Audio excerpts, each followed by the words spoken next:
Hello, Klondike. Oh, wow. It looks like this might be a little bit glitchy. I apologize about any glitchiness ahead of time. There's been some internet issues today I've seen across with my students, with my sons, with myself, with my wife. Everybody's had some internet issues. So I apologize if this video is glitchy. Please just bear with me, and it should have all the audio there. So this today is September 29th. You are going to be doing social studies. This is your social studies recorded lesson. If you'll remember, we have been using what we call the inquiry method, where I pose questions, and those questions will have you go look at sources in order to find answers to those questions. And then the questions and the sources together will help you to perform what we've been doing argumentative tasks here lately to argue that your answer to the question. And when I say argue, it's not like I'm mad at you and you're mad at me and we're going to argue about something. When I say argue in the scholarly sense, it means that you're basically going to answer a question with what you believe the answer to that question is, and then you will support your answer with information that you gather through sources. Okay.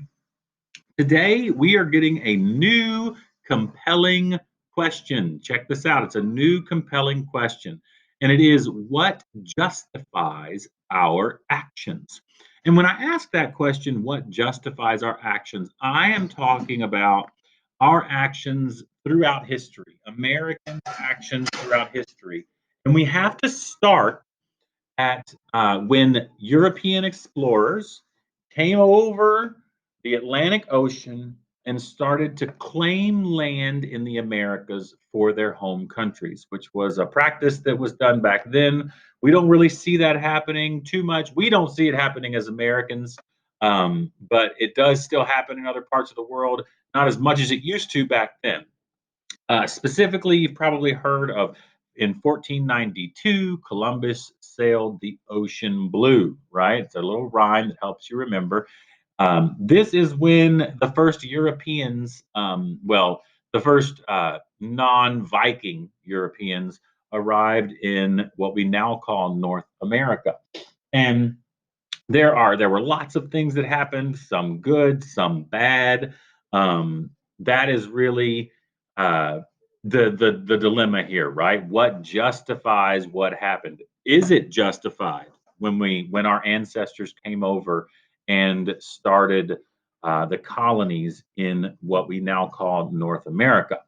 And then the supporting question today to help us answer that is, what kinds of interactions took place between early explorers and American Indians? Because we now know today that American Indians were here first. This was their homeland. And then the European explorers came over and that changed. So I want you to do a little bit of research. I have actually listed a couple of brain pop videos here. One is about Christopher Columbus. The other one is about Henry Hudson. I would encourage you to find your own sources as well, but these are just here because these are really good videos to watch that will definitely give you some examples of how European explorers and American Indians interacted during this time. Once you finish looking at these videos, researching your own sources, then I would like for you to compose a task. I want you to insert that task here. Remember, you can use words written. You can record yourself in a video. You can create your own Google slideshow and put a link to it here. You can create a Google Doc using art to do it. It's really up to you. I just want you to be able to explain how your argumentative task is answering the question that you have.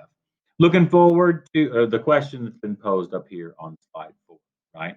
So I'm looking forward to seeing your responses. I appreciate you guys so much, and see you soon.